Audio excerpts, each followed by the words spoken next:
can in the body. The wing still looks a little light, and I'll probably want to add some more. In fact, I might as well do it now. So I'm going to add some more.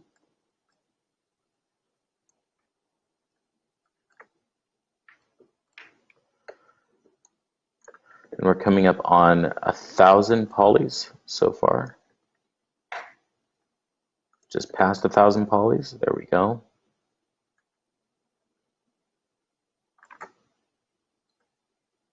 And drop one more in there. It's a little snug underneath here, and I'll want to relax it out when I get inside of ZBrush, but I'm okay with it for right now. All right, body back on.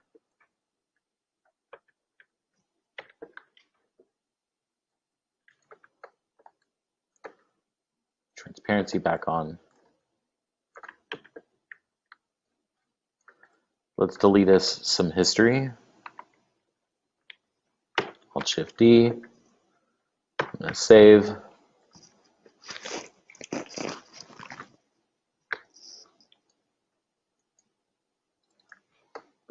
Do the same thing here.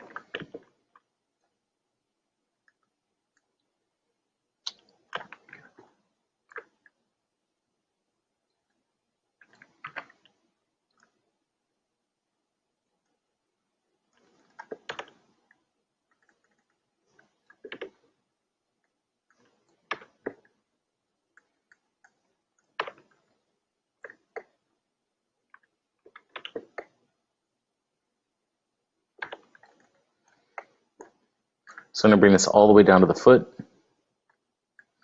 And if you have human arms on your character, I don't think anybody does, but if you do, I'm going to show you a little trick, because you have to have your hands facing down when you're modeling a human, which means that there is a twist in the forearm, and you have to account for that twist inside of your model. So the way that you do that is you end up bringing this all the way straight down, everything just like I did here. But after you do that, and you drop in, so like I'm going to come in and drop in an edge loop for my joint here, and it's not wanting to do it. There we go. I feel like in 2015 also, and you're going to hear me gripe a little bit, the camera, because they've messed with the cameras a little bit for the new modeling tools, for detecting edges and detecting faces and all that stuff, detecting points. I feel like it's affected a lot of the other tools. Like right there, it wouldn't let me insert edge loop from one perspective. I had to rotate around. And I'm not saying it's always been perfect, but anyways, back to my point. So once you have that edge loop in, you would take this bottom portion, let's look at it straight on, and then you would rotate it out like that, right? So the hand is facing down. So you get that twist expressed in the forearm. So if you guys end up doing another creature that has human arms, I just wanted to make sure that you knew that going forward. So let's undo that, because we don't have a twist here, but we do have a second joint here. So let's try inserting edge loop again. There we go. Let me this time. Let's bring that back.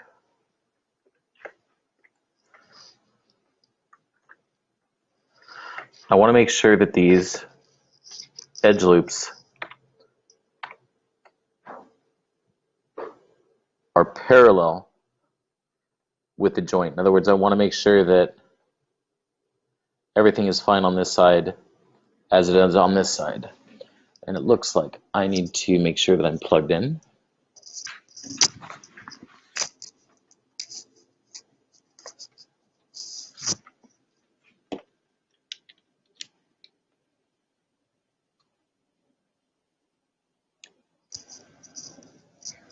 Give me just 1 second, you guys.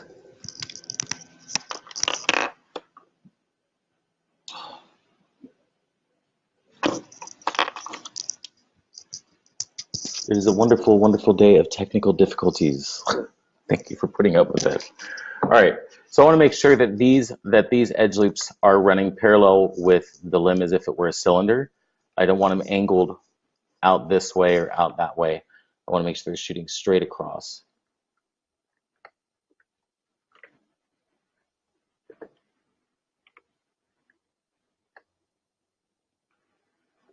Go.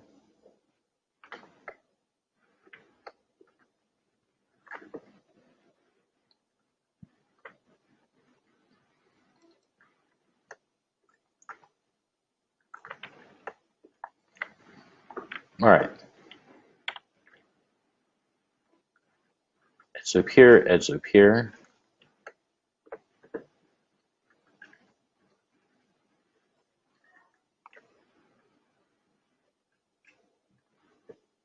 Edge loop right in there. Edge loop here. Edge loop there. And then one down at the bottom. All right. So now let's go into the structural edge loops. Let's go into the structural edge loops, and we're going to drop an edge loop here, one here,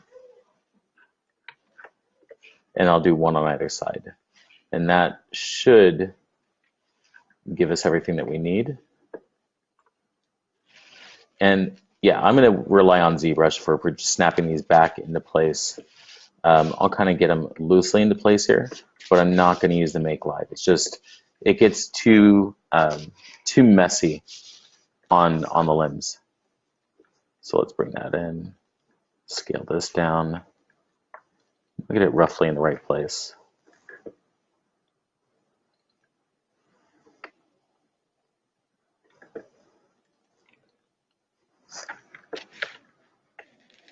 There we go. There we go. There we are. All right, nice and clean. So now feet. Before I move on to the feet, do you guys have any questions? It's all pretty straightforward.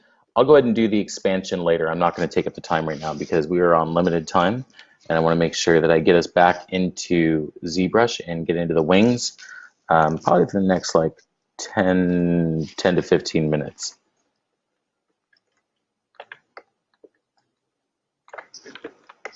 All right, I'm going to move forward on the feet then.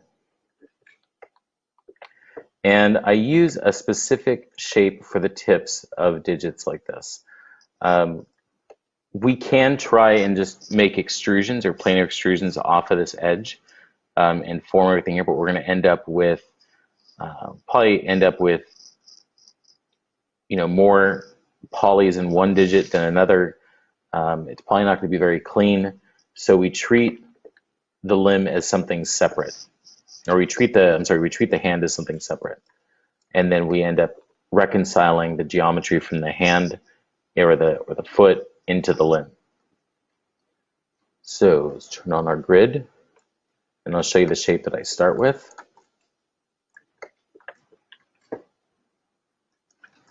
And tools, quad draw. All right.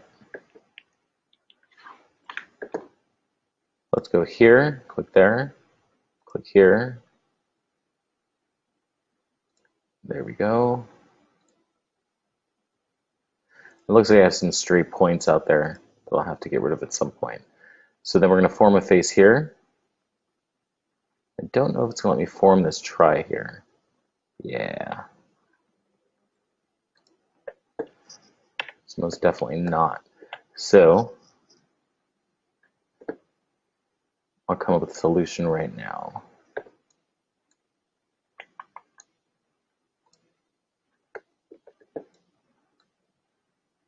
And also let's separate this from the rest of the mesh. We don't want that merged just yet. So edit mesh. We want to extract. There we go.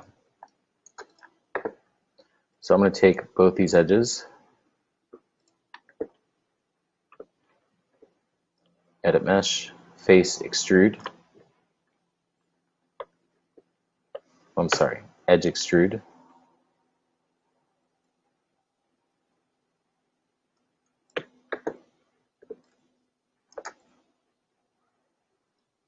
Let's go ahead and bring this out. Then let's go to target weld. I'm going to snap that.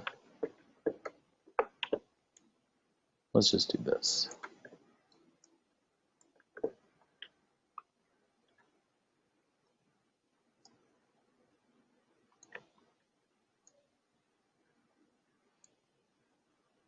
Merge vertices, so I'm shift right clicking, going up, merge vertices to center. And hit the Y key to repeat that. I'm sorry, G key to repeat that. Then in the center here, let's go to object mode, insert edge loop to quad that out. So this is the shape that we're after. And since I got rid of the some of the other tools, I just had to rethink the way of building this. But this is the shape that we're looking at for our fingertips. And what we do with this is we take these verts, pull those down, look at it from the side now. Let's take these verts,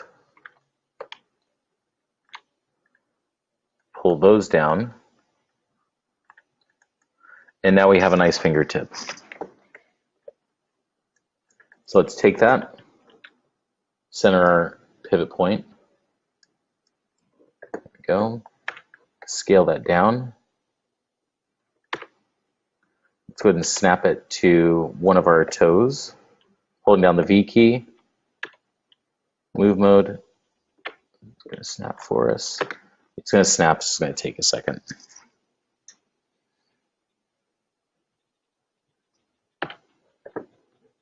You can turn off our grid now too.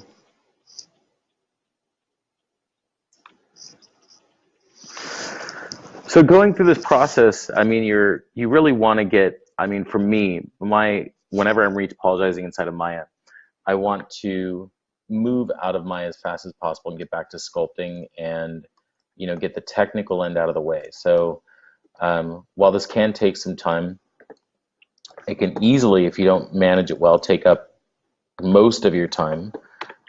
Just remember, the idea is to get out. So it's all a matter of practice with tools and getting tools that you're comfortable working with. And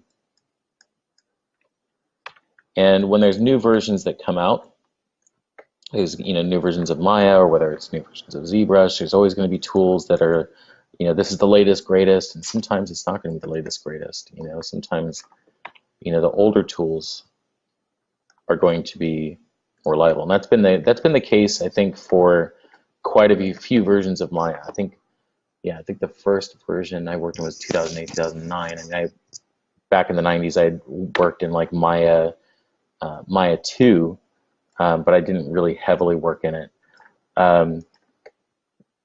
until like 2008, 2009. And I think that, I don't know, a lot of the tools, until the addition of the additional set of the mesh tools, you're scared to change? Yeah, well, dude, you should be scared to change some of it. But I'll tell you right now, quad draw is really worth it. I mean, quad draw is a very powerful retopology tool. Some of the other stuff is okay, but quad draw alone is great for retopo. I mean, honestly, like out of everything in the new version, quad draw is it for me. But I mean, we have to adapt at some point, right? You can't just keep on using the same tools. I mean, the industry is going to force us to adapt.